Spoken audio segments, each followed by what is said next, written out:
संख्या में बीजेपी के नेता राजनीतिक नियुक्तियों को तरस रहे हैं। वहीं जिनकी साल भर पहले नियुक्तियां हुई हैं, उन्हें अब भी मंत्री पद के दर्जे का इंतजार है। इनमें पूर्व केंद्रीय मंत्री से लेकर पूर्व सांसद तक शामिल हैं। लेकिन प्रदेशाध्यक्ष मदन राठौड़ के ताजा बयान ने नेताओं के मंत्री पद के इंतजार पर संशय पैदा कर दिया है। कैसे, रिपोर्ट में देखिए। सीआर चौधरी नागौर प्रदेश की किसान राजनीति का जाना पहचाना चेहरा है।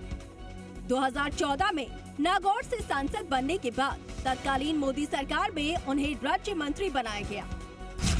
इससे पहले चौधरी आरपीएससी के सदस्य और अध्यक्ष का पद भी संभाल चुके थे। 2019 में बीजेपी ने समझौते में नागौर सीट हनुमान बेनीवाल को दे दी, लेकिन सीआर चौधरी समर्पित कार्यकर्ता के भाव से कार्य करते रहे। 2024 में ज्योति मिर्धा बीजेपी में शामिल हो गई और उन्हें पार्टी ने नागौर से चुनाव लड़वा दिया। सीआर चौधरी भी मजबूत दावेदार थे, लेकिन पार्टी ने सीआर चौधरी की दावेदारी को नजरअंदाज तो किया और उन्हें किसान आयोग का अध्यक्ष बनाकर उनकी नाराजगी दूर करने की कोशिश की गई। लेकिन नियुक्ति हुए पूरा साल गुजर गया। सीआर चौधरी को कैबिनेट का दर्जा मिलना था, पर आदेश आज तक नहीं आ पाए।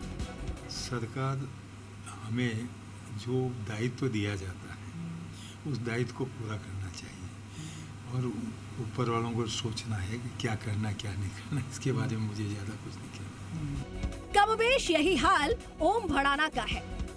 पिछले साल देवनारायण बोर्ड का अध्यक्ष बनाने से पहले भड़ाना बीजेपी के प्रदेश महामंत्री के पद पर काम कर रहे थे। चुनाव में गुर्जर मतदाताओं को रुझाने के लिए बीजेपी ने भड़ाना को महामंत्री के साथ देवनारायण बोर्ड का जिम्मा सौंप दिया, पर राज्य मंत्री का दर्जा अभी तक नहीं मिला। देखिए, इस मामले में मैं ज़्यादा कुछ नहीं कहना चाहूँगा, क्योंकि ये माननीय मुख्यमंत्री जी का विशेषाधिकार है। मैं भारतीय जनता पार्टी का कार्यकर्ता होने के नाते पार्टी परिवार का और माननीय मुख्यमंत्री जी का सहृदय से आभार व्यक्त करूँगा कि उन्होंने एक सामान्य परिवार से निकले हुए कार्यकर्ता को संगठन का काम करते करते इतनी महत्वपूर्ण जिम्मेदारी दी है। और हमें तो यही संस्कार मिला है, चरे वेती। संगठन में भी हम जब काम करते हैं तो हमें कोई सुविधा नहीं मिलती है। संगठन का, पार्टी का काम करने के दौरान भी खुद के माध्यम से हम पार्टी का काम करते हैं। हालांकि बोर्ड एवं निगम अध्यक्षों को सरकार की ओर से स्टाफ और कार्यालय तो उपलब्ध करवा दिए गए हैं, लेकिन असली पावर दिया जाना अभी बाकी है। इस बीच बीजेपी के प्रदेशाध्यक्ष मदन राठौड़ ने आज ये बयान देकर चौंका दिया कि नियुक्त किए गए अध्यक्षों में से कुछ को बदला भी जा सकता है और उन्हें दूसरी अन्य महत्वपूर्ण जिम्मेदारियां भी दी जा सकती हैं। अब इस बयान के बाद ये साफ हो गया है कि बोर्ड अध्यक्षों के कार्यकाल पूर्ण किए जाने पर संशय की स्थिति पैदा हो गई है। पार्टी जिसकी जैसी योग्यता, उसको वैसा ही काम के फॉर्मूले पर भी विचार कर रही है। कुछ पुराने हैं, उनका उपयोग भी करेंगे, कुछ नए भी जोड़ेंगे और पुरानों में से कुछ मान लो बदले भी जाएंगे तो उनको भी काम में लिया जाएगा और किसी का प्रमोशन भी होगा, किसी को कोई भी काम मिले। लेकिन हमारे यहाँ देखिए एक बात है, हमारे यहाँ सिपाही है, जिस ड्यूटी पर भेजा जाएगा वो वहाँ ड्यूटी निभाएगा। इसमें कोई ऐसा नहीं है कि काम कोई छोटा बड़ा होता नहीं है, काम होता है।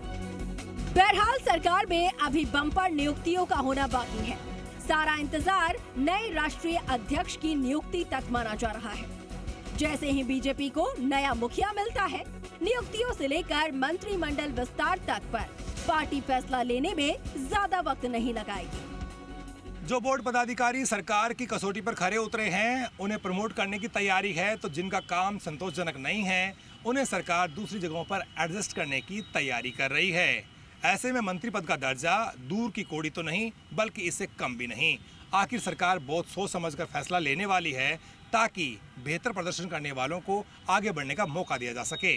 कैमरा पर्सन राहुल के साथ बाबूलाल धायल, जी मीडिया, जयपुर।